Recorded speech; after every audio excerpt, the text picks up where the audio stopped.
Kwa hiyo hizi ni setting ambazo unatakiwa kuzima kwenye app yako ya Phoenix.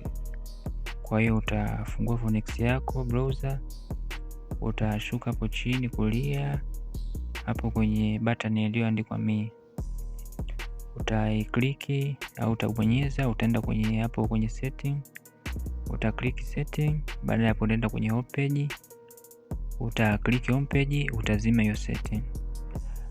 Ukishazima hiyo setting utarudi nyuma mpaka kwenye home. Baada ya hapo zile taarifa zako zinakuwa, namaanisha habari, zinakuwa hazionekani. Na faida ya kufanya hivi, cha kwanza ni kuongeza kasi ya browser, kwa sababu zile taarifa zinavyokuja zenyewe zinatumia RAM na data nyingi. Na faida ya pili ni kuokoa data, kwa sababu zile taarifa mara nyingi zinatumia data nyingi bila wewe kutegemea au kuruhusu zile habari kuja.